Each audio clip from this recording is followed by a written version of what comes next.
तेरे कवण कवण गुण कह कह गावां। तू साहिब गुणी निधाना, तुमरी महिमा बरन न साकों। तू ठाकुर ऊंच भगवाना। सतनाम श्री वाहिगुरु साहिब जीओ। श्री राग महला चौथा।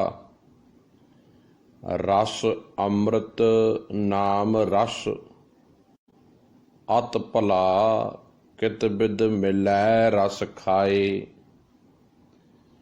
जाए पुछो सुहागणी, तुसां क्यों कर मिलिया प्रभ आए।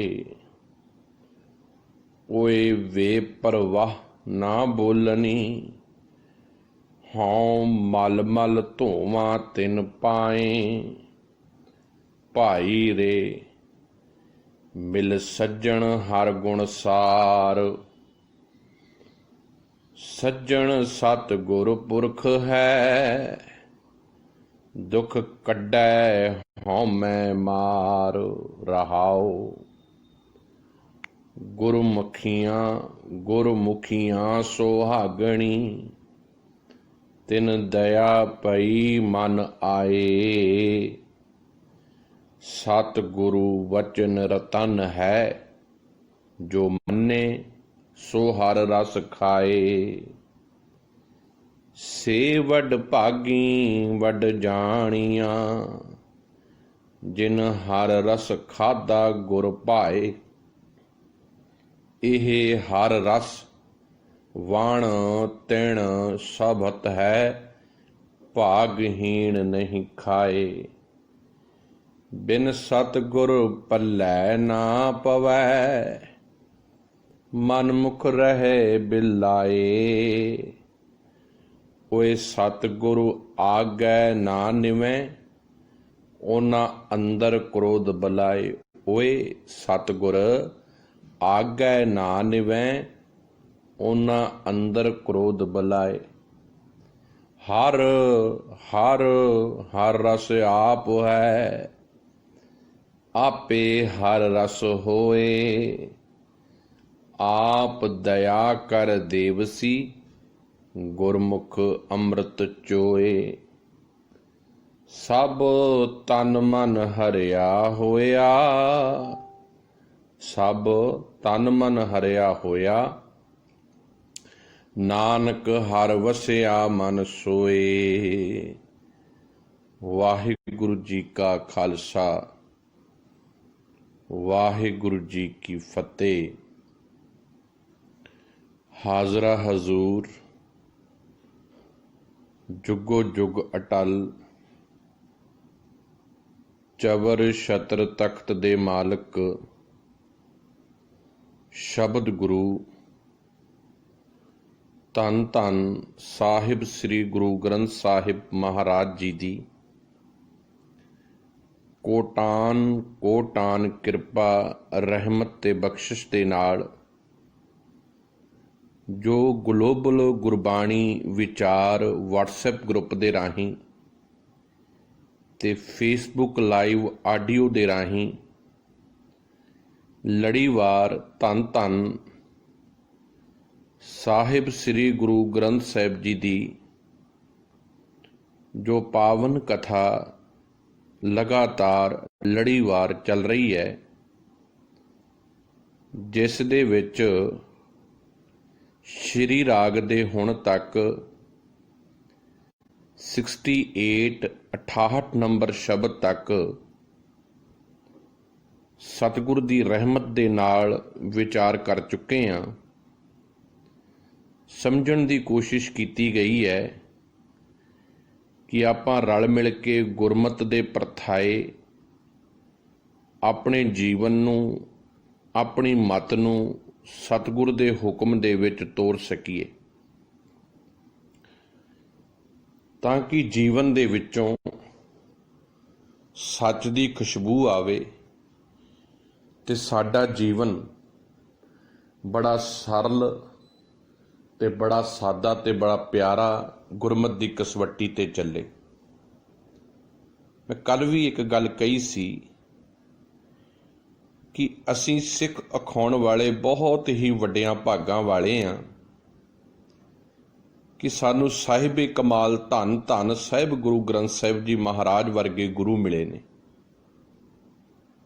ਜਿੰਨਾ ਸੌਖਾ ਤੇ ਈਜ਼ੀ ਜੀਵਨ ਗੁਰੂ ਨਾਨਕ ਦੇ ਸਿੱਖ ਦਾ ਵਾ ਨਾ,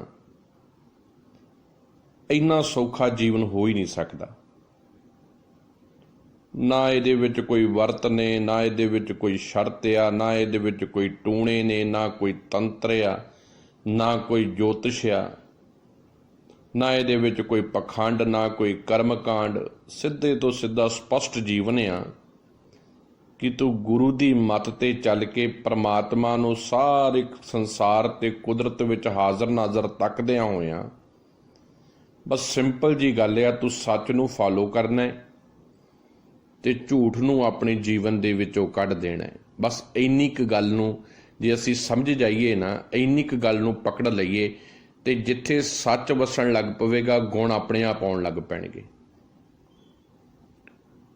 ਕਿਉਂਕਿ ਸਤਿਗੁਰੂ ਗੁਰੂ ਨਾਨਕ ਸਾਹਿਬ ਜੀ ਨੇ ਜੋ ਇੱਕ ਜੀਵਨ ਗੁਰੂ ਨਾਨਕ ਦੇ ਸਿੱਖ ਨੂੰ ਦਿੱਤਾ ਵਾ ਨਾ, ਬੜਾ ਹੀ ਪਿਆਰਾ ਜੀਵਨ ਦਿੱਤਾ ਹੈ। ਕਿ ਸ਼੍ਰੀ ਰਾਗ ਦੇ ਵਿੱਚੋਂ 68 ਨੰਬਰ 68 ਨੰਬਰ ਸ਼ਬਦ ਤੱਕ ਆਪਾਂ ਵਿਚਾਰ ਕਰ ਚੁੱਕੇ ਹਾਂ। ਅੱਜ ਦਾ ਸ਼ਬਦ ਜਿਹੜਾ ਆਪ ਜੀ ਨੇ ਹੁਣੇ ਸਰਵਣ ਕੀਤਾ ਹੈ, ਇਹ 69 ਨੰਬਰ ਸ਼ਬਦ ਹੈ ਸ਼੍ਰੀ ਰਾਗ ਦੇ ਵਿੱਚੋਂ। 69 ਨੰਬਰ ਸ਼ਬਦ ਤੇ ਧੰਨ ਸਾਹਿਬ ਸ੍ਰੀ ਗੁਰੂ ਰਾਮਦਾਸ ਸਾਹਿਬ ਜੀ ਦੇ ਪਾਵਨ ਮੁਖਾਰਬਿੰਦ ਤੋਂ ਉਚਾਰਨ ਕੀਤਾ ਹੋਇਆ ਗੁਰੂ ਰਾਮਦਾਸ ਸਾਹਿਬ ਜੀ ਦਾ ਪਾਵਨ ਸ਼ਬਦ 5 ਨੰਬਰ ਸ਼ਬਦ ਆ। ਗੁਰੂ ਗ੍ਰੰਥ ਸਾਹਿਬ ਜੀ ਦੇ ਪਾਵਨ ਪੰਨਾ ਨੰਬਰ 41 ਦੇ ਉੱਤੇ ਸੁਭਾਏਮਾਨ ਆ। ਸ਼ਬਦ ਦੇ ਕੁੱਲ 4 ਬੰਦ ਨੇ ਤੇ ਇੱਕ ਬੰਦ ਰਹਾਉ ਦਾ ਹੈ। ਅੱਜ ਦੇ ਪਾਵਨ ਸ਼ਬਦ ਵਿੱਚ ਧੰਨ ਸ੍ਰੀ ਗੁਰੂ ਰਾਮਦਾਸ ਸਾਹਿਬ ਜੀ ਨੇ ਅਰਦਾਸ ਤੇ ਬੇਨਤੀਆਂ ਪ੍ਰਭੂ ਪਰਮਾਤਮਾ ਦੇ ਚਰਨਾਂ 'ਚ ਕੀਤੀਆਂ ਨੇ ਕਿ ਹੇ ਪ੍ਰੀਤਮ ਜੀ, ਦੱਸੋ ਮੈਂ ਕੀ ਕਰਾਂ, ਤੁਹਾਡੇ ਨਾਲ ਮੇਰੀ ਮਿਲਾਪ ਹੋ ਜਾਵੇ। ਤਮਾਮ ਉਹਨਾਂ ਸਵਾਲਾਂ ਦੇ ਸਵਾਲ ਵੀ ਕੀਤੇ ਨੇ ਤੇ ਜਵਾਬ ਵੀ ਦਿੱਤੇ ਨੇ, ਤਾਂ ਕਿ ਸਾਡੇ ਜੀਵਨ ਦੇ ਵਿੱਚ ਜਿਹੜੇ ਸਾਡੇ ਪ੍ਰਤਾਏ ਸਾਡੇ ਮਨਾਂ 'ਚ ਜਿਹੜੇ ਸਵਾਲ ਉੱਠਦੇ ਨੇ, ਸਤਿਗੁਰੂ ਜੀ ਨੇ ਉਸ ਲੈਵਲ ਤੇ ਜਾ ਕੇ ਸਾਡੇ ਸਵਾਲਾਂ ਦੇ ਜਵਾਬ ਵੀ ਦਿੱਤੇ ਨੇ। ਸੋ ਆਓ ਸਮਝਣ ਦੀ ਕੋਸ਼ਿਸ਼ ਕਰੀਏ ਅੱਜ ਦੀ ਪਾਵਨ ਗੁਰੂ ਸ਼ਬਦ ਦੀ ਵਿਚਾਰ ਵਿੱਚ ਸਤਿਗੁਰੂ ਜੀ ਕੀ ਸਮਝਾ ਰਹੇ ਨੇ। ਰਾਹਾਉ ਦੀਆਂ ਪੰਕਤੀਆਂ ਨੇ। ਭਾਈ ਰੇ ਮਿਲ ਸੱਜਣ ਹਰ ਗੁਣ ਸਾਰ। ਭਾਈ ਰੇ ਸੰਬੋਧਨ ਵਾਚਕ ਦੇ ਵਿੱਚ ਆ। ਹੇ ਭਾਈ, ਜੇ ਆਪਾਂ ਕਿਸੇ ਨੂੰ ਸੰਬੋਧਨ ਕਰਦੇ ਆ ਨਾ, ਇਹ ਸੰਬੋਧਨ ਰੂਪ 'ਚ ਆ। ਹੇ ਭਾਈ ਰੇ ਮਿਲ ਸੱਜਣ ਹਰ ਗੁਣ ਸਾਰ। ਸੱਜਣ ਦਾ ਅਰਥ ਹੈ ਗੁਰੂ। ਸਿੱਖ ਦਾ ਸੱਜਣ ਕੌਣ ਆ? ਸਾਹਿਬ ਗੁਰੂ ਗ੍ਰੰਥ ਸਾਹਿਬ, ਗੁਰੂ ਸ਼ਬਦ। ਸਿੱਖ ਦਾ ਮਿੱਤਰ, ਸਿੱਖ ਦਾ ਮਾਤਾ, ਸਿੱਖ ਦਾ ਪਿਤਾ, ਸਿੱਖ ਦਾ ਭਰਾ, ਸਿੱਖ ਦਾ ਦੋਸਤ ਕੌਣ ਆ? ਧੰਨ ਗੁਰੂ ਗ੍ਰੰਥ ਸਾਹਿਬ, ਗੁਰੂ ਸ਼ਬਦ, ਗੁਰਬਾਣੀ ਦੀ ਵਿਚਾਰ, ਗੁਰਬਾਣੀ ਦਾ ਜੀਵਨ। ਸਿੱਖ ਦੇ ਗੁਰੂ ਜੀ ਤੋਂ ਸਿੱਖਿਆ ਲੈ ਕੇ ਆਪਣੇ ਜੀਵਨ ਵਿੱਚ ਗੁਰੂ ਦੀ ਦੀਖਿਆ, ਗੁਰੂ ਦੇ ਗਿਆਨ ਨੂੰ ਵਸਾਉਣਾ ਹੈ। ਸੋ ਸਾਹਿਬ ਕਹਿੰਦੇ ਭਾਈ ਰੇ ਮਿਲ ਸੱਜਣ ਹਰ ਗੁਣ ਸਾਰ। ਹੇ ਮੇਰੇ, ਸਾਰ ਦਾ ਅਰਥ ਆ ਸੰਭਾਲ। ਰਾਰੇ ਨੂੰ ਸਿਆਰੀ ਹੈ। ਸਾਰ ਹਿਰਦੇ ਦੇ ਵਿੱਚ ਸੰਭਾਲ। ਸੱਜਣ ਗੁਰੂ ਨੂੰ ਮਿਲ ਕੇ, ਸੱਜਣ ਮਿੱਤਰ ਰੂਪੀ ਗੁਰੂ ਨੂੰ ਮਿਲ ਕੇ। ਹੇ ਭਾਈ, ਗੁਰੂ ਰੂਪੀ ਸੱਜਣ ਨੂੰ ਮਿਲ ਕੇ ਪਰਿਪੂਰਨ ਪ੍ਰਮਾਤਮਾ ਦੇ ਗੁਣਾਂ ਨੂੰ ਆਪਣੇ ਹਿਰਦੇ ਵਿੱਚ ਸੰਭਾਲ। ਬਾਰ-ਬਾਰ ਮੈਂ ਇੱਥੇ ਇੱਕ ਗੱਲ ਕਹਿਣੀ ਚਾਹੁੰਦਾ, ਸਮਝਾਉਣਾ ਰਹਿਣਾ, ਰੋਜ਼ ਆਪਾਂ ਸਮਝਣ ਦੀ ਕੋਸ਼ਿਸ਼ ਕਰਦੇ ਹਾਂ। ਸਤਿਗੁਰੂ ਜੀ ਬਾਰ-ਬਾਰ ਸਾਨੂੰ ਪ੍ਰਮਾਤਮਾ ਦੇ ਬਾਰੇ ਕਿਉਂ ਗਿਆਤ ਕਰਾਉਂਦੇ ਨੇ? ਕਿਉਂ ਬਾਰ-ਬਾਰ ਸਾਨੂੰ ਇਹ ਕਹਿੰਦੇ ਪ੍ਰਮਾਤਮਾ ਦੇ ਨਾਮ ਨੂੰ ਜਪ, ਪ੍ਰਮਾਤਮਾ ਨੂੰ ਸਿਮਰ, ਪ੍ਰਮਾਤਮਾ ਦਾ ਚਿੰਤਨ ਕਰ? ਕਿਉਂਕਿ ਪ੍ਰਮਾਤਮਾ ਸਾਡੀ ਜ਼ਿੰਦਗੀ ਦਾ ਮੂਲ ਆ, ਸਾਡੀ ਆਤਮਾ ਦਾ ਮੂਲ ਆ। ਅਸੀਂ ਪ੍ਰਮਾਤਮਾ ਦੀ ਅੰਸ਼ ਆ, ਪ੍ਰਮਾਤਮਾ ਸਾਡਾ ਮਾਲਕ ਆ। ਜਦੋਂ ਅਸੀਂ ਇਹ ਸਮਝ ਪੈ ਜਾਏਗੀ ਸਾਡੇ ਮਨ ਨੂੰ ਕਿ ਤੂੰ ਪ੍ਰਮਾਤਮਾ ਦਾ ਹੀ ਅੰਸ਼ ਆ, ਉਦਣ ਸੰਸਾਰ ਦੀਆਂ ਮੁਤਾਜੀਆਂ ਮੁੱਕ ਜਾਣਗੀਆਂ। ਤੇ ਜਦ ਤੱਕ ਮਨੁੱਖ ਦੇ ਜੀਵਨ ਦੇ ਵਿੱਚ ਸੰਸਾਰ ਦੀਆਂ ਮੁਤਾਜੀਆਂ ਨੇ, ਇਸ ਜ਼ਮੀਰ ਤੋਂ ਮਰਿਆ ਰਹੇਗਾ। ਆਤਮਿਕ ਮੌਤ ਇਹਦੀ ਨਿਤ ਹੋਵੇਗੀ। ਨਿਤ ਇਹ ਵਿਕਾਰਾਂ ਦੀ ਦਲਦਲ ਵਿੱਚ ਫਸੇਗਾ। ਇਹਦੇ ਅੰਦਰ ਨਿਤ ਗੰਦਗੀ ਪੈਦਾ ਹੋਵੇਗੀ, ਇਹਦਾ ਰੋਮ ਰੋਮ ਅੰਗ ਅੰਗ ਮੈਲਾ ਹੋਵੇਗਾ ਤੇ ਨਿਤ ਇਹ ਲੋਕਾਂ ਦੀਆਂ ਪੈਰਾਂ ਦੇ ਵਿੱਚ ਮੱਥੇ ਟੇਕੇਗਾ। ਪਰ ਜਿੱਦਣ ਇਹਨੂੰ ਇਹ ਅਹਿਸਾਸ ਹੋ ਜਾਵੇਗਾ ਕਿ ਇਹ ਪਰਮਾਤਮਾ ਦੀ ਅੰਸ਼ ਆ, ਪਰਮਾਤਮਾ ਦਾ ਸੁਭਾਅ ਮਿੱਠੜਾ ਹੈ, ਇਹ ਬੇਪਰਵਾਹ ਤੇ ਹੋਵੇਗਾ, ਬੇਮੁਹਤਾਜ ਤੇ ਹੋਵੇਗਾ, ਪਰ ਬੇਮੁਹਤਾਜ ਤੇ ਬੇਪਰਵਾਹ ਦੇ ਨਾਲ ਅੜਬ ਨਹੀਂ ਹੋਵੇਗਾ, ਆਕੜ ਵਿੱਚ ਨਹੀਂ ਹੋਵੇਗਾ, ਹੰਕਾਰੀ ਨਹੀਂ ਹੋਵੇਗਾ। ਜਿੱਥੇ ਇਹ ਬੇਪਰਵਾਹ ਹੋਵੇਗਾ, ਜਿੱਥੇ ਬੇਮੁਹਤਾਜ ਹੋਵੇਗਾ, ਉੱਥੇ ਨਿਮਰਤਾ ਤੇ ਪ੍ਰੇਮ ਦਾ ਧਾਰਨੀ ਵੀ ਹੋਊਗਾ। ਜਦੋਂ ਸਿੱਖ ਦੇ ਜੀਵਨ ਦੇ ਵਿੱਚ ਗੁਰੂ ਆ ਕੇ ਵਸਦਾ ਹੈ, ਗੁਰੂ ਸ਼ਬਦ ਵਸਦਾ ਹੈ, ਗੁਰਬਾਣੀ ਵਸਦੀ ਹੈ, ਇਹਦੇ ਜੀਵਨ ਦੀ ਚਾਲ ਗੁਰਮਤ ਦੀ ਕਸਵੱਟੀ ਤੇ ਜਦੋਂ ਤੁਰਨ ਲੱਗ ਪੈਂਦੀ ਹੈ, ਇਹਦੇ ਜੀਵਨ ਵਿੱਚੋਂ ਨੰਬਰ 1 ਤੇ ਜਿਹੜੀ ਚੀਜ਼ ਪੈਦਾ ਹੁੰਦੀ ਹੈ ਉਹ ਹੁੰਦੀ ਹੈ ਬੇਪਰਵਾਹੀ। ਵੀ ਮੈਨੂੰ ਹੁਣ ਫਿਕਰ ਨਹੀਂ ਕੋਈ, ਬੇਪਰਵਾਹ ਹੋ ਜਾਂਦਾ ਹੈ। ਫਿਰ ਜੀਵਨ ਦੇ ਵਿੱਚ ਬੜਾ ਹੀ ਆਨੰਦ ਤੇ ਖੇੜਾ ਬਣ ਲੱਗ ਪੈਂਦਾ ਹੈ, ਕਿਉਂਕਿ ਜਿੱਥੇ ਚਿੰਤਾਵਾਂ ਤੇ ਜਿੱਥੇ ਫਿਕਰ ਤੇ ਜਿੱਥੇ ਤੌਖਲੇ ਆ ਨਾ, ਉੱਥੇ ਪਰੇਸ਼ਾਨੀਆਂ ਰਹਿਣਗੀਆਂ, ਉੱਥੇ ਲੜਾਈਆਂ ਰਹਿਣਗੀਆਂ, ਉੱਥੇ ਝਗੜੇ ਰਹਿਣਗੇ, ਉੱਥੇ ਇੱਕ ਦੂਸਰੇ ਦੇ ਪ੍ਰਤੀ ਇਨਸਿਕਿਉਰਿਟੀ ਦੀ ਭਾਵਨਾ ਰਹੇਗੀ।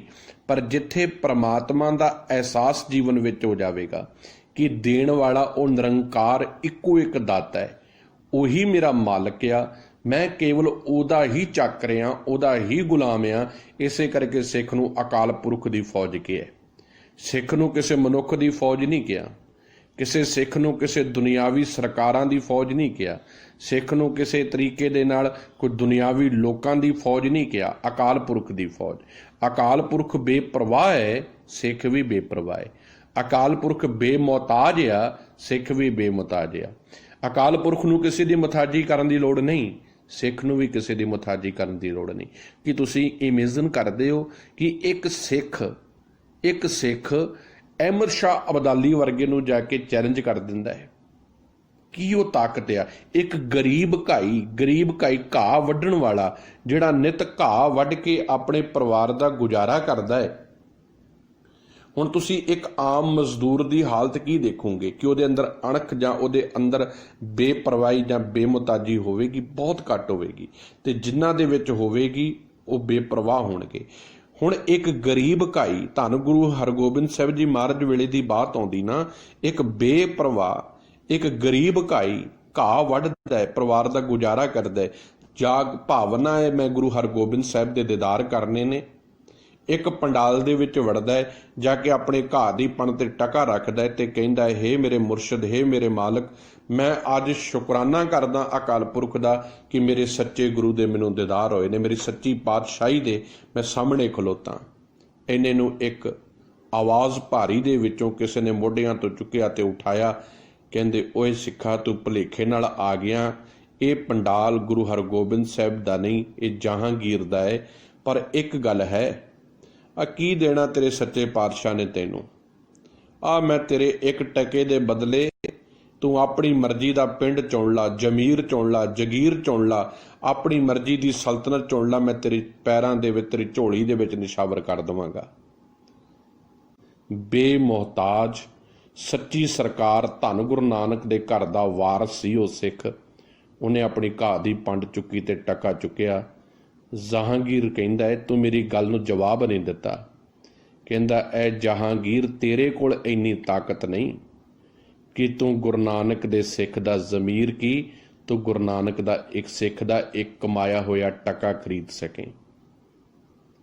ਇਹਨੂੰ ਕਹਿੰਦੇ ਆ ਬੇਮੁਹਤਾਜੀ। ਜਦੋਂ ਪ੍ਰਮਾਤਮਾ ਜੀਵਨ ਦੇ ਵਿੱਚ ਹਾਜ਼ਰ ਨਾਜ਼ਰ ਹੋ ਜਾਂਦਾ ਨਾ, ਸੱਚਾ ਗੁਰੂ ਸੱਜਣ ਜਦੋਂ ਪ੍ਰੀਤਮ ਪ੍ਰਮਾਤਮਾ ਦਾ ਅਹਿਸਾਸ ਕਰਵਾ ਦਿੰਦਾ ਹੈ, ਉਦੋਂ ਐਸਾ ਸਿੱਖ ਦਾ ਜੀਵਨ ਹੋ ਜਾਂਦਾ ਹੈ।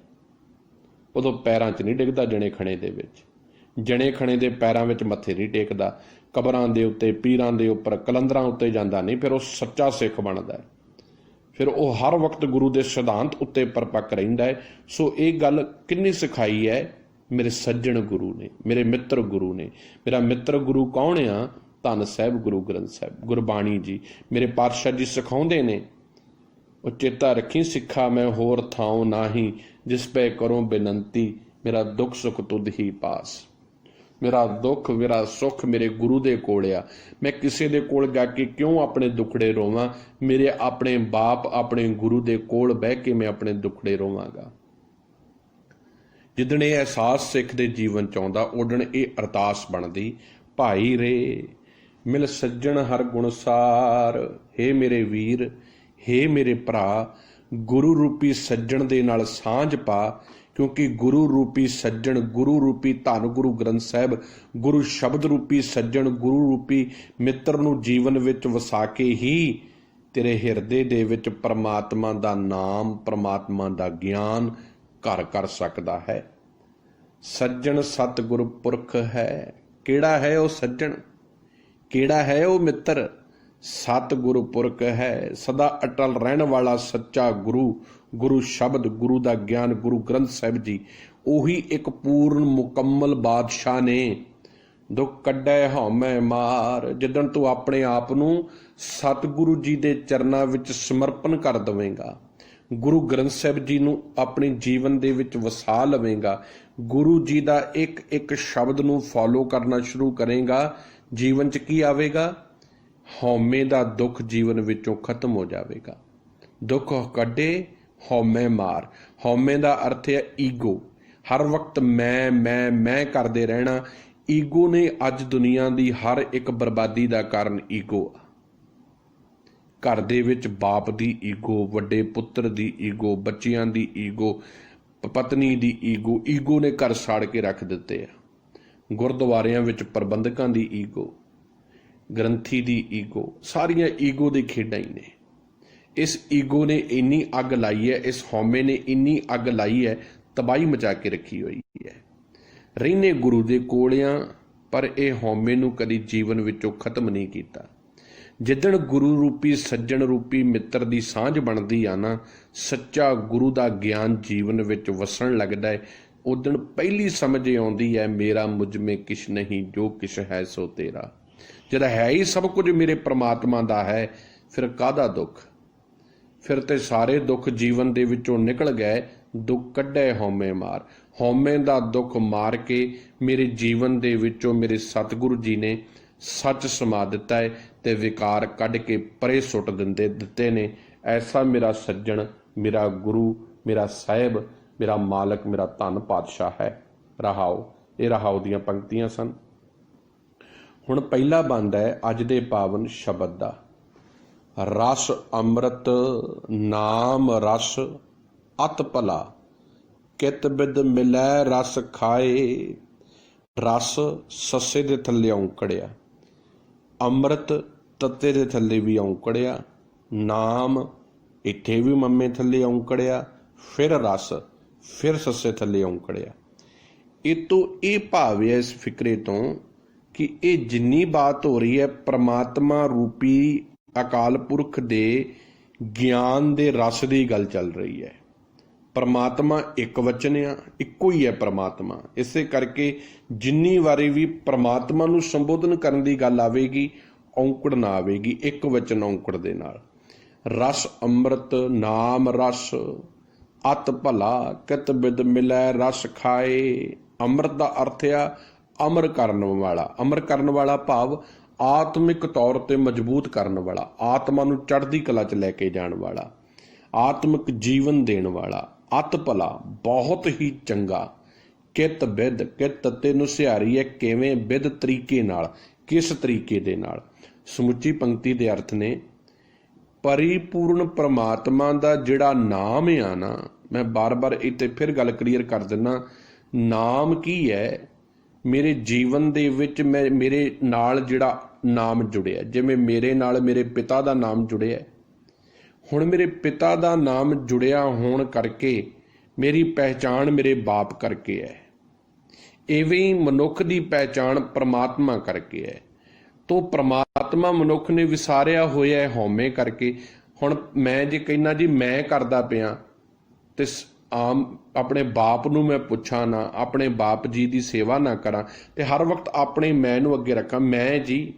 ਪਰ ਜਿੰਨੀ ਵਾਰੀ ਵੀ ਫਾਰਮ ਭਰਾਈ ਜਾਣਗੇ, ਜਿੰਨੀ ਵਾਰੀ ਵੀ ਕੋਈ ਮੇਰਾ ਆਈਡੀ ਲਾਈ ਜਾਊਗੀ, ਨਾਲ ਉਹਦੇ ਮੇਰੇ ਬਾਪ ਦਾ ਨਾਮ ਸ਼ਾਮਲ ਹੋਵੇਗਾ। मैं वख कही जावां कि मैं नहीं रब नूं जाणदा, मैं नहीं रब नूं जाणदा, पर जिन्नी वारी भी मेरा नाम लिया जाएगा, मैनूं ये कहा जाएगा परमात्मा की किरपा दे नाल, परमात्मा ने जीवन दिता है, परमात्मा नाल जुड़िया रहेगा। परमात्मा का नाम की है, गुरमत किनू नाम मनदी है, एको नाम हुक्म है, नानक सतगुरु दिया बुझाए जियो। परमात्मा की रजा ते हुक्म ते भाणे विच तुरना। परमात्मा का हुक्म की है? अमृत आ, जीवन देण वाला है, आत्मिक जागृति लियाउण वाला है, आत्मिक तौर ते मजबूत करन वाला है। परमात्मा ना राम रस अमृत नाम रस अत भला, रस अमृत नाम रस अत भला, कित बिद मिलै रस खाए।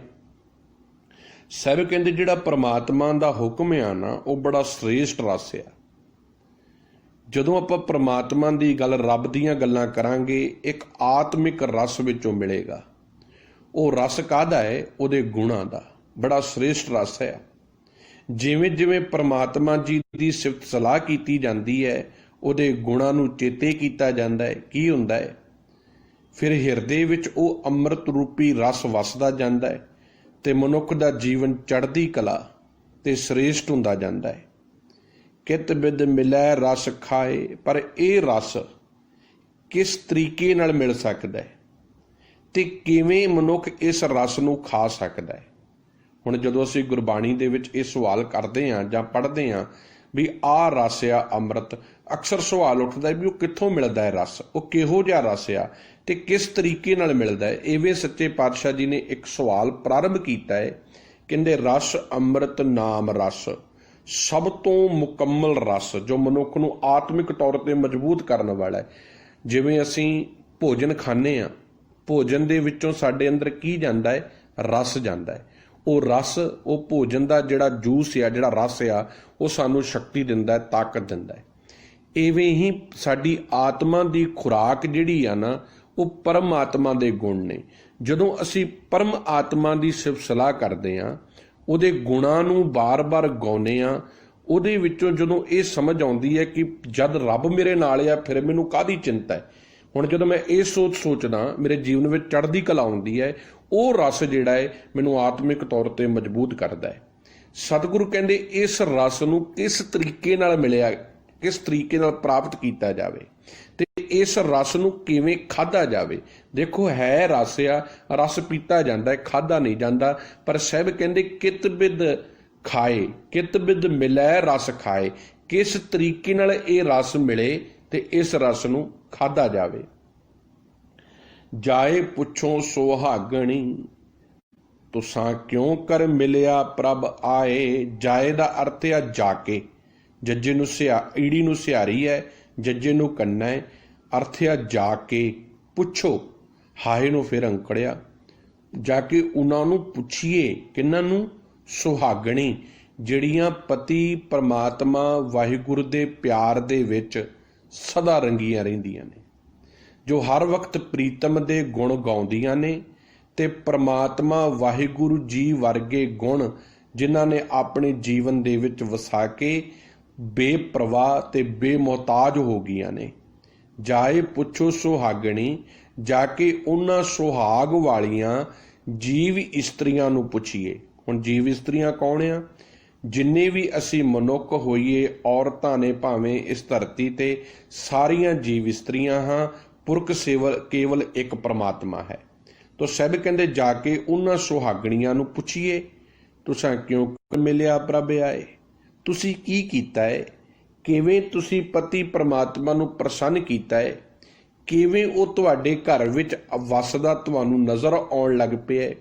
तुहाडी बोली मिठी हो गई है, तुहाडे जीवन दे कर्म निर्मल हो गए ने, तुहाडे अंदर आनंद आ, खेड़ा वा, तुसी मैल तो रहत हो गए हो। साडे वांगू हुण ईरखा नहीं करदे, नफरत नहीं करदे, तुसी सारियां नाल प्यार करदियां जे। तुसी दसो किस तरीके दे नाल तुसी ऐसे सोहणे प्रीतम परमात्मा नूं प्राप्त कीता है। ओए बेपरवाह ना बोलणी, हौ मल मल धोवां तिन पाए। ओए बहुवचन दे विच, किसी नूं बहुवचन दे विच संबोधन करना होवे, ओए बेपरवाह, ਦੋ ਸ਼ਬਦ ਹੁੰਦੇ, ਇੱਕ ਲਾਪਰਵਾਹ, ਇੱਕ ਬੇਪਰਵਾਹ। ਲਾਪਰਵਾਹ ਦੇ ਅਰਥ ਨੇ ਲੇਜ਼ੀ, ਕੇਅਰਲੈਸ। ਬੇਪਰਵਾਹ ਦਾ ਅਰਥ ਹੈ ਜਿਹਨੂੰ ਪਰਵਾਹ ਨਹੀਂ ਕਿਸੇ ਦੀ, ਆਪਣੇ ਰਸਤੇ ਤੇ ਚੱਲਣਾ ਹੈ, ਸੱਚ ਨੂੰ ਕਮਾਉਣਾ ਹੈ, ਪਰ ਮੁਥਾਜੀ ਨਹੀਂ ਕਿਸੇ ਦੀ ਕਰਨੀ। ਲੋਕਾਂ ਨੂੰ ਖੁਸ਼ ਕਰਨ ਵਾਸਤੇ ਨਹੀਂ ਕੁਝ ਕੀਤਾ ਜਾ ਰਿਹਾ, ਬਿਲਕੁਲ ਇੱਕ ਸੱਚ ਦਾ ਰਸਤਾ ਹੈ, ਉਸ ਰਸਤੇ ਨੂੰ ਅਪਣਾਇਆ ਹੈ ਤੇ ਬਿਨਾਂ ਕਿਸੇ ਦੀ ਪਰਵਾਹ ਕੀਤਿਆਂ, ਬਿਨਾਂ ਲੋਕਾਚਾਰ ਦੀ ਪਰਵਾਹ ਕੀਤਿਆਂ ਕਿ ਲੋਕੀ ਕੀ ਕਹਿਣਗੇ, ਆਪਣਾ ਰਸਤਾ ਚੁਣ ਲਿਆ ਹੈ ਤੇ ਸੱਚ ਦੇ ਉੱਤੇ ਤੁਰਨਾ ਸ਼ੁਰੂ ਕਰ ਦਿੱਤਾ ਹੈ। ਉਹ ਬੇਪਰਵਾਹ ਨਾ ਬੋਲਣੀ, ਬੋਲਣੀ ਦਾ ਅਰਥ ਆ ਬੋਲਦੀਆਂ। ਮਲ ਲੱਲੇ ਨੂੰ ਸਿਹਾਰੀ ਹੈ, ਮਲ ਕੇ ਤਿੰਨ ਪਾਏ ਉਹਨਾਂ ਦੇ ਪੈਰਾਂ ਨੂੰ। ਸਾਹਿਬ ਕਹਿੰਦੇ ਜਿਨ੍ਹਾਂ ਜੀਵ ਇਸਤਰੀਆਂ ਨੇ ਪ੍ਰਭੂ ਪਤੀ ਪ੍ਰਮਾਤਮਾ ਨੂੰ ਪ੍ਰਸੰਨ ਕਰ ਲਿਆ ਹੈ, ਕਿਵੇਂ? ਆਪ ਗੁਰਮਤਿ ਦੇ ਗਾਡੀ ਰਾਹ ਤੇ ਚੱਲ ਕੇ, ਸੱਚ ਨੂੰ ਜੀਵਨ ਵਿੱਚ ਵਸਾ ਕੇ, ਆਪਣੇ ਜੀਵਨ ਦੇ ਵਿੱਚ ਸੱਚ ਦੀ ਕਮਾਈ ਕਰਕੇ, ਉਹ ਦੁਨੀਆ ਦੇ ਵਿੱਚੋਂ ਬੜੀਆਂ ਸੋਭਾ ਵਾਲੀਆਂ, ਬੜੇ ਮਾਨ ਸਨਮਾਨ ਵਾਲੀਆਂ ਬਣ ਜਾਂਦੀਆਂ ਨੇ। ਕਿਉਂ? ਕਿਉਂਕਿ ਉਹ ਬੇਮੁਹਤਾਜ ਹੋ ਜਾਂਦੀਆਂ ਨੇ। ਉਹਨਾਂ ਨੂੰ ਸੰਸਾਰੀ ਰਾਜਿਆਂ ਦੀਆਂ, ਸੰਸਾਰੀ ਲੋਕਾਂ ਦੀਆਂ ਪਰਵਾਹ ਨਹੀਂ ਰਹਿੰਦੀ। ਇਸ ਵਾਸਤੇ ਉਹ ਬਹੁਤ ਨਹੀਂ ਬੋਲਦੀਆਂ, ਉਹ ਬੇਪਰਵਾਹ ਹੋ ਜਾਂਦੀਆਂ ਨੇ, ਉਹ ਬੇਲੋੜਾ ਨਹੀਂ ਬੋਲਦੀਆਂ। ਉਹਨਾਂ ਦੇ ਅੰਦਰ ਸਹਿਜ ਹੁੰਦਾ ਹੈ, ਗੰਭੀਰਤਾ ਹੁੰਦੀ ਹੈ। ਤੋ ਸਾਹਿਬ ਕਹਿੰਦੇ ਐਸੀਆਂ ਜੀਵ ਇਸਤਰੀਆਂ ਦੇ ਮੈਂ ਕੋਲ ਜਾਵਾਂ, ਸੁਹਾਗਣੀਆਂ ਦੇ, ਤੇ ਉਹਨਾਂ ਦੇ ਪੈਰਾਂ ਨੂੰ ਮਲ ਮਲ ਕੇ ਧੋਵਾਂ। ਹੁਣ ਪੈਰਾਂ ਨੂੰ ਮਲ ਮਲ ਕੇ ਧੋਣ ਦਾ ਮਤਲਬ ਕੀ ਹੈ? ਕਿਸੇ ਦੇਹਧਾਰੀ ਦੇ ਪੈਰ ਜਾ ਕੇ ਮਲ ਮਲ ਕੇ ਧੋਣੇ ਆ? ਨਹੀਂ, ਇੱਥੇ ਦੇਹ ਰੂਪੀ ਸੁਹਾਗਣੀਆਂ ਦੀ ਗੱਲ ਨਹੀਂ ਚੱਲ ਰਹੀ। ਸੁਹਾਗਣਾ ਸਰੀਰ ਨਹੀਂ, ਸੁਹਾਗਣੀ ਸੁਰਤ ਆ। ਕਿਉਂਕਿ ਗੁਰੂ ਸ਼ਬਦ ਕੀ ਹੈ? ਸ਼ਬਦ ਗੁਰੂ ਹੈ, ਤੇ ਜਿਹੜੀ ਉਹਦਾ ਚੇਲਾ ਕੌਣ ਆ? ਸੁਰਤ। ਹੁਣ ਮਨੁੱਖ ਦੀ ਜਦੋਂ ਸੁਰਤ ਸੁਹਾਗਣ ਹੁੰਦੀ ਹੈ, ਜਦੋਂ ਸੁਰਤ ਰੂਪੀ ਜੀਵ ਇਸਤਰੀ ਪ੍ਰਮਾਤਮਾ ਦੇ ਨਾਲ ਸਾਂਝ ਪਾਉਂਦੀ ਹੈ, ਜਦੋਂ ਸੁਰਤ ਦੇ ਵਿੱਚ, ਗਿਆਨ ਦੇ ਵਿੱਚ ਹਰ ਵਕਤ ਪ੍ਰਮਾਤਮਾ ਦਾ ਗਿਆਨ ਤੇ ਸਮਝ ਰਹਿੰਦੀ ਹੈ, ਫਿਰ ਉਸ ਵਕਤ ਇਹ ਸੁਰਤ ਬੇਪਰਵਾਹ ਹੋ ਜਾਂਦੀ ਹੈ, ਬੇਮੁਹਤਾਜ ਹੋ ਜਾਂਦੀ ਹੈ। ਤੇ ਹੁਣ ਸੁਰਤ ਦੇ ਵਿੱਚੋਂ ਕਿਵੇਂ, ਸੁਰਤ ਦੇ ਪੈਰ ਕਿਵੇਂ ਧੋਤੇ ਜਾਣਗੇ? ਜੋ ਉਹਨਾਂ ਜੀਵ ਇਸਤਰੀਆਂ ਨੇ ਗੁਰੂ ਸ਼ਬਦ, ਗੁਰੂ ਸੁਰਤ ਨੂੰ, ਗੁਰੂ ਗਿਆਨ ਨੂੰ ਜੀਵਨ 'ਚ ਵਸਾਇਆ ਹੈ, ਉਹ ਸ਼ਬਦਾਂ ਨੂੰ, ਉਸ ਗਿਆਨ ਨੂੰ ਮੈਂ ਵੀ ਫੋਲੋ ਕਰਾਂ। ਉਸ ਗਿਆਨ ਨੂੰ ਫੋਲੋ ਕਿਵੇਂ ਕਰਨਾ ਹੈ? ਮਲਮਲ। ਉਹ ਗਿਆਨ ਕੀ ਹੈ? ਚਰਨ। ਉਹਨੂੰ ਮਲਮਲ ਕੇ ਧੋਣਾ ਕਿਵੇਂ ਹੈ? ਉਹਨੂੰ ਬਾਰ-ਬਾਰ ਵਿਚਾਰ ਵਿਚਾਰ ਕੇ ਆਪਣੇ ਮਨ ਉੱਤੋਂ ਵਿਕਾਰਾਂ ਦੀ ਮੈਲ ਲਾਉਣੀ ਹੈ। ਭਾਈ ਰੇ ਮਿਲ ਸੱਜਣ ਹਰ ਗੁਣ ਸਾਰ। ਹੇ ਮੇਰੇ ਭਾਈ, ਗੁਰੂ ਰੂਪੀ ਸੱਜਣ ਨੂੰ ਮਿਲ ਕੇ ਹੀ ਪ੍ਰਮਾਤਮਾ ਦੇ ਗੁਣ ਆਪਣੇ ਹਿਰਦੇ ਵਿੱਚ ਸੰਭਾਲੇ ਜਾ ਸਕਦੇ ਹਨ। ਸੱਜਣ ਸਤਿਗੁਰ ਪੁਰਖ ਹੈ, ਦੁੱਖ ਕੱਢੈ ਹਉਮੈ ਮਾਰ। ਤੇ ਉਹ ਸੱਜਣ, ਉਹ ਮਿੱਤਰ ਕੌਣ ਆ? ਕੇਵਲ ਤਾਂ ਕੇਵਲ ਸੱਚਾ ਗੁਰੂ ਸਾਹਿਬ, ਧੰਨ ਗੁਰੂ ਗ੍ਰੰਥ ਸਾਹਿਬ, ਗੁਰੂ ਸ਼ਬਦ ਜੀ, ਉਹੀ ਇੱਕੋ ਇੱਕ ਸੱਜਣ ਮਿੱਤਰ ਨੇ ਜੋ ਪਰਿਪੂਰਨ ਪ੍ਰਮਾਤਮਾ ਰੂਪੀ ਪੁਰਖ ਨਾਲ ਮਿਲਾ ਸਕਦੇ ਨੇ। ਦੁੱਖ ਕੱਢੇ ਹਉਮੈ ਮਾਰ, ਤੇ ਜੀਵਨ ਦੇ ਵਿੱਚੋਂ ਹਉਮੈ ਦਾ, ਵਿਕਾਰਾਂ ਦਾ ਦੁੱਖ ਕੱਢ ਕੇ ਜੀਵਨ ਨੂੰ ਸੁਖੀ ਤੇ ਆਨੰਦਮਈ ਕਰ ਦਿੰਦੇ ਹਨ। ਅਗਲੀਆਂ ਪੰਕਤੀਆਂ। ਗੁਰਮੁਖੀਆਂ ਸੁਹਾਗਣੀ ਤਿਨ ਦਇਆ ਪਈ ਮਨ ਆਏ। ਗੁਰਮੁਖੀਆਂ, ਗੁਰੂ ਦੇ ਸਨਮੁਖ ਰਹਿਣ ਵਾਲੀਆਂ। ਕਿਵੇਂ? ਹੁਣ ਮੈਂ ਗੁਰੂ, ਧੰਨ ਗੁਰੂ ਗ੍ਰੰਥ ਸਾਹਿਬ ਦੇ ਸਾਹਮਣੇ ਬੈਠਾ ਵਾਂ, ਕਿ ਮੈਂ ਗੁਰਮੁਖ ਹਾਂ? ਮਾਫ ਕਰਨਾ, ਨਹੀਂ। ਮੈਂ ਰੋਜ਼ ਭਾਵੇਂ ਗੁਰੂ ਗ੍ਰੰਥ ਸਾਹਿਬ ਦੇ ਸਾਹਮਣੇ ਜਾ ਕੇ ਬੈਠਾ ਰਵਾਂ, ਜਦ ਤੱਕ ਮੈਂ ਧੰਨ ਗੁਰੂ ਗ੍ਰੰਥ ਸਾਹਿਬ ਜੀ ਦੇ ਵਿੱਚੋਂ ਗੁਰੂ ਜੀ ਦੀ ਦਿੱਤੀ ਹੋਈ ਮੱਤ ਮੁਤਾਬਕ ਨਹੀਂ ਨਾ ਤੁਰਦਾ, ਤਦ ਤੱਕ ਮੈਂ ਗੁਰਮੁਖ ਨਹੀਂ ਹੋ ਸਕਦਾ। ਗੁਰਮੁਖ ਕੇਵਲ ਲਿਬਾਸ ਨਹੀਂ ਹੈ, ਗੁਰਮੁਖ ਇੱਕ ਜੀਵਨ ਆ, ਇੱਕ ਜ਼ਿੰਦਗੀ ਹੈ। ਗੁਰਮੁਖ ਇੱਕ ਗੁਰੂ ਦੀ ਮੱਤ ਉੱਤੇ ਚੱਲਿਆ ਹੋਇਆ ਜੀਵਨ ਆ, ਜਿਹਦੇ ਵਿੱਚ ਆਪਣੀ ਮੱਤ ਬਿਲਕੁਲ ਇੱਕ ਰਤਿਕ ਮਾਤਰ ਵੀ ਨਹੀਂ ਗੀ। ਗੁਰਮੁਖੀਆਂ ਸੁਹਾਗਣੀ, ਜਿਨ੍ਹਾਂ ਨੇ ਗੁਰੂ ਜੀ ਦੀ ਮੱਤ ਨੂੰ ਅਪਣਾ ਲਿਆ ਹੈ, ਜੋ ਹਰ ਵਕਤ ਗੁਰੂ ਜੀ ਦੇ ਸਨਮੁਖ ਰਹਿੰਦੀਆਂ ਨੇ, ਗੁਰੂ ਜੀ ਦੇ ਬਚਨਾਂ ਦੇ ਮੁਤਾਬਕ ਜੀਵਨ ਜਿਉਂਦੀਆਂ ਨੇ। ਸੁਹਾਗਣੀ, ਉਹ ਸੁਹਾਗ ਵਾਲੀਆਂ ਨੇ, ਭਾਵ ਉਹਨਾਂ ਦੇ ਹਿਰਦੇ ਵਿੱਚ ਵਸਦਾ ਪ੍ਰਮਾਤਮਾ ਉਹਨਾਂ ਨੂੰ ਹਰ ਵਕਤ ਨਜ਼ਰ ਆਉਂਦਾ ਹੈ। ਤਿਨ ਦਇਆ ਪਈ ਮਨ ਆਏ। ਕਹਿੰਦੇ ਉਹਨਾਂ ਦੇ ਕੋਲ ਜਦੋਂ ਜਾ ਕੇ ਮੈਂ ਬੈਠਾ, ਉਹਨਾਂ ਦੇ ਹਿਰਦੇ ਵਿੱਚ ਦਇਆ ਆਈ, ਤਰਸ ਆਇਆ, ਪ੍ਰੇਮ ਆਇਆ ਮੇਰੇ ਵਾਸਤੇ, ਤੇ ਉਹਨਾਂ ਨੇ ਮੈਨੂੰ ਉਹ ਰਸਤਾ, ਉਹ ਤਰੀਕਾ ਦੱਸਣ ਦੀ ਕੋਸ਼ਿਸ਼ ਕੀਤੀ, ਕਿਸ ਤਰੀਕੇ ਦੇ ਨਾਲ ਗੁਰੂ ਜੀ ਦੇ ਸ਼ਬਦ ਨੂੰ ਜੀਵਨ ਵਿੱਚ ਫਾਲੋ ਕਰਕੇ, ਮਨਮਤ ਨੂੰ ਤਿਆਗ ਕੇ ਗੁਰੂ ਦੀ ਮੱਤ ਨੂੰ ਧਾਰਨ ਕੀਤਾ ਜਾ ਸਕਦਾ ਹੈ। ਦਇਆ ਪਈ ਮਨ ਆਏ। ਉਹਨਾਂ ਨੇ ਮੈਨੂੰ ਉਹ ਜੀਵਨ ਦੀ ਜੁਗਤ, ਮੈਂ ਜਦੋਂ ਜਾ ਕੇ ਉਹਨਾਂ ਨੂੰ ਪੁੱਛੀ, ਉਹਨਾਂ ਨੇ ਤਰਸ ਖਾਧਾ ਤੇ ਮੈਨੂੰ ਮੇਰੇ ਪ੍ਰੀਤਮ ਮੇਰੇ ਗੁਰੂ ਸ਼ਬਦ ਦਾ ਗਿਆਨ ਦੇ ਨਾਲ ਮੈਨੂੰ ਜੋੜ ਦਿੱਤਾ। ਗੁਰਮੁਖੀਆਂ ਸੁਹਾਗਣੀ ਤਨ ਦਇਆ ਪਈ ਮਨ ਆਏ। ਜਿਹੜੀਆਂ ਜੀਵ ਇਸਤਰੀਆਂ ਗੁਰੂ ਜੀ ਦੇ ਸਨਮੁਖ ਰਹਿੰਦੀਆਂ ਹਨ, ਉਹੀ ਸੁਹਾਗ ਵਾਲੀਆਂ ਹੋ ਜਾਂਦੀਆਂ ਹਨ, ਤੇ ਉਹਨਾਂ ਦੇ ਕੋਲ ਬੈਠ ਕੇ, ਉਹਨਾਂ ਗੁਰੂ ਦੀਆਂ ਸਖੀਆਂ, ਗੁਰੂ ਦੇ ਗਿਆਨ ਵਿੱਚ ਤੁਰੀਆਂ ਹੋਈਆਂ ਜੀਵ ਇਸਤਰੀਆਂ ਦੇ ਕੋਲ ਬੈਠ ਕੇ ਹਿਰਦੇ ਵਿੱਚ ਪਰਮਾਤਮਾ ਵਾਸਤੇ ਪਿਆਰ ਤੇ ਭਾਵਨੀ ਜਾਗ ਪੈਂਦੀ ਹੈ। ਹੁਣ ਅਗਲਾ ਬਚਨ ਕਿਵੇਂ ਜਾਗਦੀ ਹੈ? ਸਤਿਗੁਰੂ ਵਚਨ ਰਤਨ ਹੈ। ਜਿਹੜੇ ਸਤਿਗੁਰੂ ਸਾਹਿਬ, ਗੁਰੂ ਗ੍ਰੰਥ ਸਾਹਿਬ ਜੀ ਦੇ ਬਚਨ ਨੇ ਨਾ, ਉਹ ਅਮੋਲਕ ਕੀਮਤੀ ਰਤਨ ਨੇ। ਭਾਵ ਇਹਨਾਂ ਨੂੰ ਜੀਵਨ ਵਿੱਚ ਫੋਲੋ ਕਰਨਾ ਹੈ, ਤਾਂ ਹੀ ਜੀਵਨ ਦੇ ਵਿੱਚੋਂ ਸੱਚ ਨਜ਼ਰ ਆਵੇਗਾ। ਜੋ ਮੰਨੈ, ਹੁਣ ਬਹੁਤ ਕਲੀਅਰ ਗੱਲ ਗੁਰੂ ਸਾਹਿਬ ਕਰ ਰਹੇ। ਸ਼ਬਦ ਥੋੜਾ ਬਹੁਤ ਡੂੰਘਾ ਹੈ, ਮੈਂ ਫਿਰ ਵੀ ਕੋਸ਼ਿਸ਼ ਕਰ ਰਿਹਾ ਕਿ ਸੌਖੇ ਤਰੀਕੇ ਨਾਲ ਪਕੜ 'ਚ ਆ ਜਾਵੇ, ਸਾਨੂੰ ਗੁਰਮਤਿ ਦੀ ਬਾਤ ਸਮਝ ਵਿੱਚ ਆ ਜਾਵੇ। ਕਿਉਂਕਿ ਜਦੋਂ ਗੁਰੂ ਰਾਮਦਾਸ ਸਾਹਿਬ ਜੀ ਮਹਾਰਾਜ ਜੀ ਸ਼ਬਦ ਦੀ ਚਾਲ ਤੋਰਦੇ ਨੇ, ਰਹਾਉ ਦੇ ਬੰਦ ਤੋਂ ਉਹਨਾਂ ਨੇ ਕੋਸ਼ਿਸ਼ ਕੀਤੀ ਹੈ ਸਤਿਗੁਰੂ ਰੂਪੀ ਸੱਜਣ ਨਾਲ ਜੋੜਨ ਦੀ, ਤੇ ਨਾਲ ਸਾਡਾ ਸੁਹਾਗ ਆ ਪਰਮਾਤਮਾ, ਸਾਡੀਆਂ ਜਿਹੜੀਆਂ ਨੇ ਅੰਦਰ ਬੈਠੀਆਂ ਜਿਹੜੀ ਸ਼ੁਭ ਗੁਣ ਨੇ, ਉਹਨਾਂ ਨੂੰ ਪ੍ਰਗਟ ਕਰਨਾ ਹੈ ਗੁਰੂ ਸ਼ਬਦ ਦੇ ਰਾਹੀਂ, ਤੇ ਮਿਲਾਪ ਕਰਨਾ ਹੈ ਪਰਮਾਤਮਾ ਦੇ ਨਾਲ। ਤੇ ਇਹ ਸਾਰੀ ਦੀ ਸਾਰੀ ਕਥਾ ਧੰਨ ਗੁਰੂ ਰਾਮਦਾਸ ਸਾਹਿਬ ਜੀ ਸਮਝਾ ਰਹੇ ਨੇ, ਤੇ ਕਿੰਨਾ ਤਰੀਕਿਆਂ ਨਾਲ ਹੋਣਾ ਹੈ ਉਹ ਜੁਗਤੀਆਂ ਸਮਝਾ ਰਹੇ ਨੇ। ਕਹਿੰਦੇ ਸਤਿਗੁਰੂ ਵਚਨ ਰਤਨ ਹੈ। ਗੁਰੂ ਜੀ ਦੀ ਮੱਤ, ਗੁਰੂ ਦੇ ਉਪਦੇਸ਼ ਜਿਹੜੇ ਨੇ ਉਹ ਕੀਮਤੀ ਅਮੋਲਕ ਰਤਨ ਨੇ। ਜੋ ਮੰਨੈ, ਜਿਹੜਾ ਮੰਨ ਲੈਂਦਾ ਹੈ, ਸੋ ਹਰ ਰਸ ਖਾਏ। ਉਹੀ ਪਰਮਾਤਮਾ ਦੇ ਸੱਚੇ ਹੁਕਮ ਰੂਪੀ ਭੋਜਨ ਨੂੰ ਚਿੱਥ ਚਿੱਥ ਕੇ ਖਾਂਦਾ ਹੈ, ਤੇ ਆਪਣੇ ਜੀਵਨ ਦੇ ਵਿੱਚ ਉਸ ਭੋਜਨ ਦੇ ਰਸ ਨੂੰ ਸਮਾਉਂਦਾ ਹੈ। ਸੇ ਵਡਭਾਗੀ ਵਡ ਜਾਣੀਆਂ, ਜਿਨ ਹਰ ਰਸ ਖਾਧਾ ਗੁਰ ਭਾਏ। ਜਾਣੀਆਂ ਦਾ ਅਰਥ ਆ ਜਾਣੇ ਜਾਂਦੇ ਹਨ। ਗੁਰ ਭਾਏ, ਭੱਬੇ ਨੂੰ ਕੰਨਾ, ਈੜੀ ਨੂੰ ਸਿਹਾਰੀ, ਭਾਏ ਦਾ ਅਰਥ ਆ ਪ੍ਰੇਮ, ਗੁਰੂ ਦੇ ਪ੍ਰੇਮ ਦੇ ਵਿੱਚ ਰਹਿ ਕੇ। ਸਾਹਿਬ ਜੀ ਕਹਿੰਦੇ ਜਿਨ੍ਹਾਂ ਮਨੁੱਖਾਂ ਨੇ ਗੁਰੂ ਜੀ ਦੇ ਅਨੁਸਾਰ ਰਹਿ ਕੇ ਪਰਿਪੂਰਨ ਪ੍ਰਮਾਤਮਾ ਜੀ ਦੇ ਗੁਣਾਂ ਨੂੰ, ਉਹਨਾਂ ਦੀ ਸਿਫਤ ਸਲਾਹ ਨੂੰ ਆਪਣੇ ਜੀਵਨ ਦੇ ਵਿੱਚ ਵਸਾ ਲਿਆ ਹੈ, ਉਹ ਰੋਜ਼ਾਨਾ ਸੱਚ ਰੂਪੀ ਭੋਜਨ ਨੂੰ ਖਾਂਦੇ ਨੇ, ਕਿਉਂਕਿ ਉਹਨਾਂ ਦੀ ਆਤਮਾ ਦੀ ਖੁਰਾਕ ਸੱਚ ਹੁੰਦੀ ਹੈ, ਤੇ ਉਹ ਫਿਰ ਗੁਰੂ ਭਾਏ, ਗੁਰੂ ਜੀ ਨੂੰ ਭਾ ਜਾਂਦੇ ਹਨ, ਗੁਰੂ ਜੀ ਦੇ ਗਿਆਨ ਦੇ ਵਿੱਚ ਸਮਾ ਜਾਂਦੇ ਹਨ, ਤੇ ਪ੍ਰੀਤਮ ਦੇ ਘਰ ਦੇ ਵਿੱਚ ਉਹ ਪ੍ਰਵਾਨ ਹੋ ਜਾਂਦੇ ਹਨ। ਇਹ ਹਰ ਰਸ ਵਣ ਤਿਨ ਸਬਤ ਹੈ, ਭਾਗਹੀਣ ਨਹੀਂ ਖਾਏ। ਵਣ ਵਿੱਚ, ਤਿਣ ਵਿੱਚ, ਤੀਲਿਆਂ 'ਚ, ਸਬਤ ਹਰ ਥਾਂ।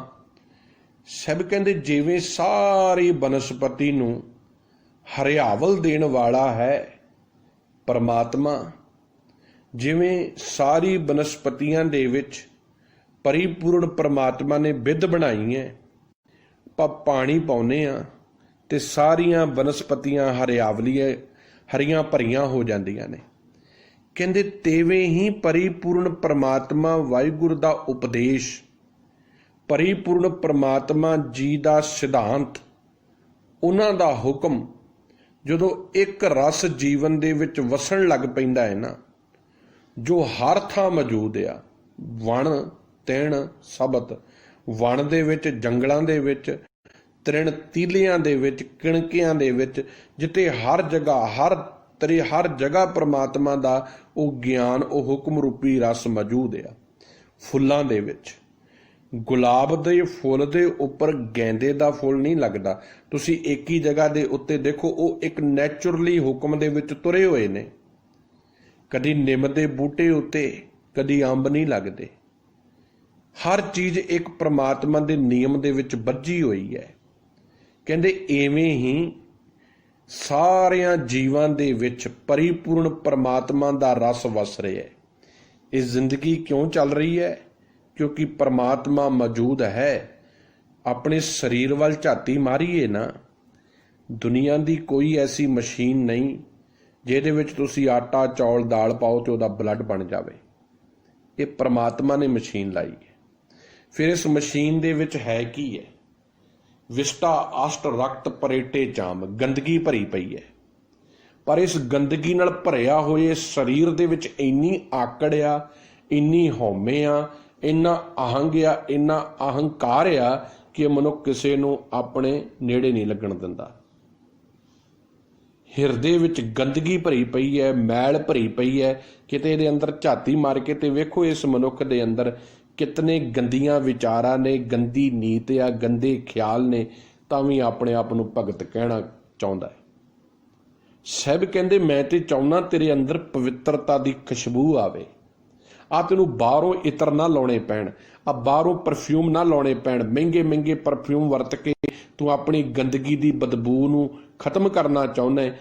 ਪਰ ਕੀ ਕਰੇਗਾ? ਬਾਹਰੋਂ ਤੇ ਖਤਮ ਹੋ ਜਾਵੇਗੀ, ਅੰਦਰ ਤੇ ਇਹ ਵਸੀ ਹੋਈ ਆ ਨਾ। ਅੰਦਰ ਤੇ ਉਨੀ ਗੰਦੀ ਬੋ ਬੈਠੀ ਹੋਈ ਹੈ, ਗੰਦੇ ਵਿਚਾਰਾਂ ਦੀ, ਗੰਦੇ ਖਿਆਲਾਂ ਦੀ, ਗੰਦੀ ਸੋਚ ਦੀ। ਇਹ ਕਿਵੇਂ ਖਤਮ ਹੋਵੇਗੀ? ਜੋ ਤੂੰ ਗੁਰੂ ਦੀ ਮੱਤ ਤੇ ਤੁਰੇਗਾ। ਇਹ ਹਰ ਰਸ ਵਣ ਤਿਨ ਸਬਤ ਹੈ। ਇਹ ਪ੍ਰਮਾਤਮਾ ਦਾ ਹੁਕਮ ਰੂਪੀ ਰਸ, ਪਿਆਰ ਰੂਪੀ ਰਸ ਸਾਰੀ ਬਨਸਪਤੀ ਵਿੱਚ ਸਮੋਇਆ ਹੋਇਆ ਹੈ। ਭਾਗਹੀਨ ਨਹੀਂ ਖਾਏ। ਆਪਣੀ ਮਤ ਦੇ ਪਿੱਛੇ ਤੁਰੇ ਹੋਏ ਜਿਹੜੇ ਮਨੁੱਖ ਆ ਨਾ, ਸਾਹਿਬ ਜੀ ਕਹਿੰਦੇ ਮੈਂ ਕਹਿਣਾ ਉਹ ਮੰਦਿਆਂ ਭਾਗਾਂ ਵਾਲੇ ਨੇ, ਕਿਉਂਕਿ ਉਹਨਾਂ ਦੇ ਜੀਵਨ ਵਿੱਚ ਨਿਤ ਮੰਦੇ ਖਿਆਲ, ਮੰਦਾ ਸੁਭਾਅ ਪ੍ਰਵਰਤ ਹੁੰਦਾ ਹੈ। ਇਸ ਕਰਕੇ ਉਹਨਾਂ ਨੂੰ ਪ੍ਰਮਾਤਮਾ ਦੇ ਨਾਮ ਰੂਪੀ ਰਸ, ਮਿਠਾਸ ਰੂਪੀ ਰਸ, ਹੁਕਮ ਰੂਪੀ ਰਸ ਦਾ ਆਨੰਦ ਨਹੀਂ ਆਉਂਦਾ। ਬਿਨ ਸਤਿਗੁਰੂ ਪੱਲੇ ਨਾ ਪਵੈ, ਮਨਮੁਖ ਰਹੇ ਬਿਲਾਏ। ਸਾਹਿਬ ਕਹਿੰਦੇ ਜਿੰਨੇ ਮਰਜ਼ੀ ਕਰਮ ਕਾਂਡ ਪਖੰਡ ਕਰਕੇ ਵੇਖ ਲਾ, ਇੱਕ ਗੱਲ ਚੇਤੇ ਰੱਖੀ, ਸੱਚੇ ਗੁਰੂ ਬਿਨ ਸਤਿਗੁਰ, ਸੱਚੇ ਗੁਰੂ ਦੇ ਗਿਆਨ ਤੋਂ ਬਿਨਾ, ਸੱਚਾ ਗੁਰੂ ਸ਼ਬਦ ਗੁਰੂ ਧੰਨ ਗੁਰੂ ਗ੍ਰੰਥ ਸਾਹਿਬ ਜੀ ਦੇ ਹੁਕਮ ਦੇ ਵਿੱਚ ਤੁਰਨ ਤੋਂ ਬਿਨਾ ਪੱਲੇ ਨਾ ਪਵੈ। ਪਰਮਾਤਮਾ ਦਾ ਗਿਆਨ ਪੱਲੇ ਨਹੀਂ ਪੈਣਾ। ਮਨਮੁਖ ਰਹਿ ਬਿਲਾਏ, ਤੇ ਮਨ ਦੀ ਮੱਤ ਪਿੱਛੇ ਲੱਗਣ ਵਾਲੇ ਮਨੁੱਖ ਨਿਤ ਵਿਕਾਰਾਂ ਵਿੱਚ ਤੜਫਦੇ ਰਹਿਣਗੇ, ਇਵੇਂ ਵਿਲਕਦੇ ਰਹਿਣਗੇ। ਉਹ ਸਤਿਗੁਰੂ ਆਗੇ ਨਾ ਨਿਵੇਂ, ਉਹਨਾਂ ਅੰਦਰ ਕ੍ਰੋਧ ਬੁਲਾਏ। ਸਭ ਕਹਿੰਦੇ ਐਸੇ ਜਿਹੜੇ ਨੇ ਨਾ ਮਨੁੱਖ, ਉਹ ਕਦੀ ਵੀ ਸੱਚੇ ਗੁਰੂ ਦੇ ਅੱਗੇ ਸਿਰ ਨਹੀਂ ਝੁਕਾਉਂਦੇ, ਭਾਵ ਆਪਣੇ ਆਪ ਨੂੰ ਸਮਰਪਣ ਨਹੀਂ ਕਰਦੇ। ਤੇ ਉਹਨਾਂ ਦੇ ਅੰਦਰ ਕ੍ਰੋਧ ਬੁਲਾਏ। ਉਹਨਾਂ ਦੇ ਅੰਦਰ ਰਿਤ ਕ੍ਰੋਧ ਵਿਕਾਰ ਵਸਦੇ ਰਹਿੰਦੇ ਨੇ। ਉਹ ਅਹੰਕਾਰ ਦੇ ਨਾਲ ਭਰੇ ਰਹਿੰਦੇ ਨੇ। ਉਹਨਾਂ ਦੀ ਕੌੜੀ ਬੋਲੀ ਹੁੰਦੀ ਹੈ ਤੇ ਨਿਤ ਉਹਨਾਂ ਦੀ ਗੁਫ਼ਤਾਰ ਕ੍ਰੋਧੀ ਹੁੰਦੀ ਹੈ। ਨਿਤ ਕ੍ਰੋਧ ਦੇ ਵਿੱਚ ਉਹ ਤੜਫਦੇ ਨੇ, ਕ੍ਰੋਧ ਵਿੱਚ ਬਿਲਕਦੇ ਨੇ। ਹਰ ਹਰ ਹਰ ਰਸ ਆਪ ਹੈ, ਆਪੇ ਹਰ ਰਸ ਹੋਏ। ਸਭ ਕਹਿੰਦੇ ਜਿਹੜਾ ਪਰਮਾਤਮਾ ਨਾ, ਇਸ ਆਤਮਾ ਦਾ ਮੂਲ ਵਾਹਿਗੁਰੂ ਪਰਮਾਤਮਾ ਜੀ,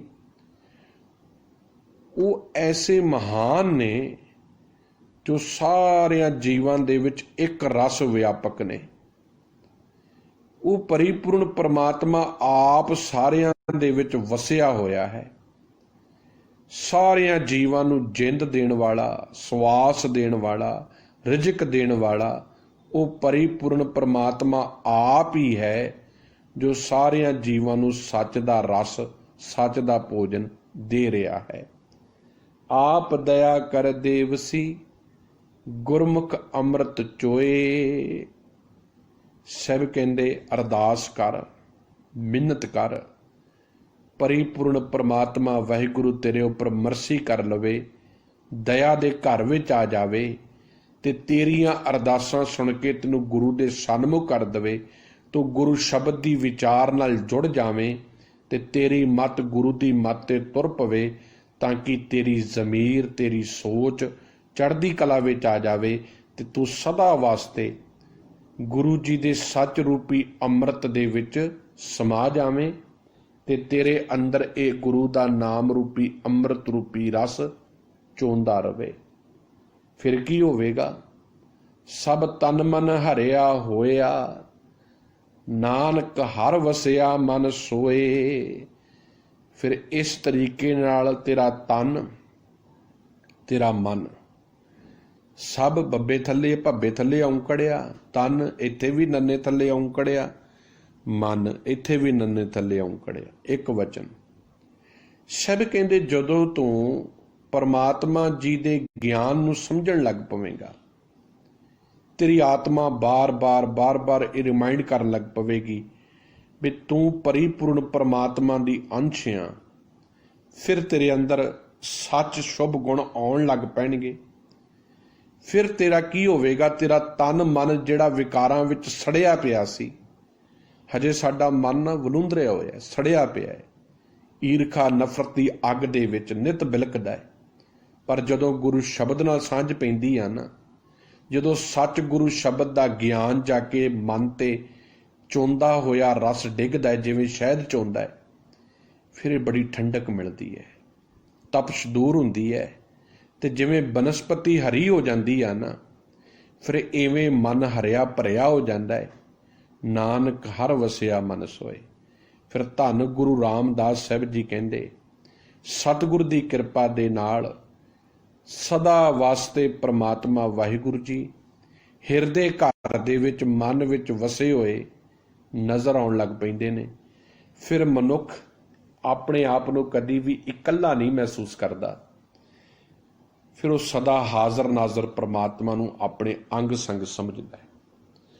ਫਿਰ ਉਹ ਦਰਵਾਜ਼ੇ ਬੰਦ ਕਰਕੇ ਗੁਨਾਹ ਨਹੀਂ ਕਰਦਾ, ਘੱਟ ਨਹੀਂ ਤੋਲਦਾ, ਠੱਗੀਆਂ ਨਹੀਂ ਕਰਦਾ, ਮਿਲਾਵਟ ਨਹੀਂ ਕਰਦਾ, ਬੇਈਮਾਨੀ ਨਹੀਂ ਕਰਦਾ, ਝੂਠ ਨਹੀਂ ਬੋਲਦਾ, ਗੁੰਮਰਾਹ ਨਹੀਂ ਕਰਦਾ, ਕਿਉਂਕਿ ਉਹਦੇ ਅੰਦਰ ਸੱਚ, ਪ੍ਰੇਮ ਤੇ ਸ਼ਕਤੀ ਪਰਮਾਤਮਾ ਦੀ ਵਸ ਜਾਂਦੀ ਹੈ।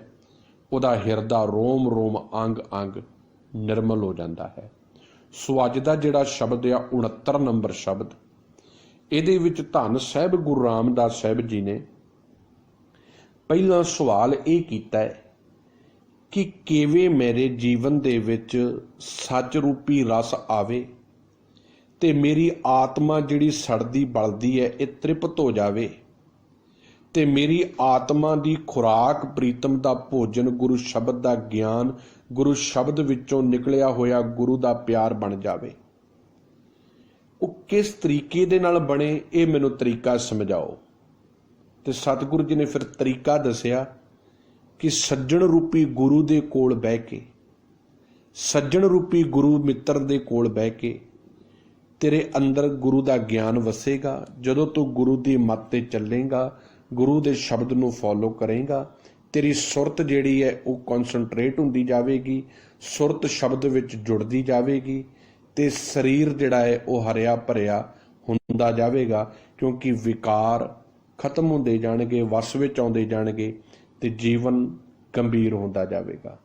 ਸੋ ਅੱਜ ਦਾ ਸ਼ਬਦ ਥੋੜਾ ਜਿਹਾ ਗਹਿਰਾ ਹੈ, ਕੋਸ਼ਿਸ਼ ਕੀਤੀ ਹੈ ਸੌਖੇ ਲਫ਼ਜ਼ਾਂ ਦੇ ਵਿੱਚ ਤੁਹਾਡੇ ਤੱਕ ਪਹੁੰਚਾਉਣ ਦੀ, ਕਿਉਂਕਿ ਕਈ ਸ਼ਬਦ ਜਿਹੜੇ ਨੇ ਬੜੇ ਡੂੰਘੇ ਨੇ, ਉਹਨਾਂ ਨੂੰ ਸਮਝਣ ਵਾਸਤੇ ਹੋਰ ਗੁਰਬਾਣੀ ਦੀ ਰਿਸਰਚ ਦੀ ਲੋੜ ਆ। ਕੋਸ਼ਿਸ਼ ਇਹੀ ਹੈ ਰੋਜ਼ਾਨਾ ਆਪਾਂ ਗੁਰਮਤਿ ਨਾਲ ਜੁੜੀਏ, ਘੱਟੋ ਘੱਟ ਇੰਨੀ ਸਮਝ ਆ ਜਾਵੇ ਕਿ ਗੁਰੂ ਸ਼ਬਦ ਦੀ ਅਰਥਾਵਲੀ ਸਮਝ ਆਉਣ ਲੱਗ ਪਵੇ ਤੇ ਅਸੀਂ ਗੁਰਬਾਣੀ, ਗੁਰੂ ਗ੍ਰੰਥ ਸਾਹਿਬ ਦੀ ਵਿਚਾਰ ਨਾਲ ਜੁੜ ਜਾਈਏ। ਸੋ ਅੱਜ ਦੇ ਪਾਵਨ ਸ਼ਬਦ ਦੀ ਵਿਚਾਰ ਆਪ ਤੱਕ ਲੈ ਕੇ ਆਉਂਦੇ ਹਾਂ। ਬੇਅੰਤ ਪ੍ਰਕਾਰ ਦੀਆਂ ਭੁੱਲਾਂ ਗਲਤੀਆਂ ਸ਼ਬਦ ਦੇ ਉਚਾਰਨ ਵਿੱਚ, ਸ਼ਬਦ ਦੇ ਪਾਠ ਵਿੱਚ ਉਹਦੀ ਵਿਚਾਰ ਕਰਦਿਆਂ ਹੋਈਆਂ ਨੇ। ਆਪ ਗੁਰੂ ਪਿਆਰੀ ਸੰਗਤ ਬਖਸ਼ਣਯੋਗ ਹੋ। ਕੋਸ਼ਿਸ਼ ਕਰਾਂਗੇ ਹੋਰ ਇਹਨੂੰ ਤਰਾਸ਼ ਕੇ ਆਪ ਤੱਕ ਪਹੁੰਚਾਈਏ ਗੁਰਮਤਿ ਵਿਚਾਰਾਂ ਨੂੰ, ਤਾਂ ਕਿ ਆਪਾਂ ਰਲ ਮਿਲ ਕੇ ਗੁਰੂ ਦੇ ਹੁਕਮ ਦੇ ਵਿੱਚ ਚੱਲ ਕੇ ਆਪਣੇ ਜੀਵਨ ਨੂੰ ਸਫਲ ਕਰ ਸਕੀਏ।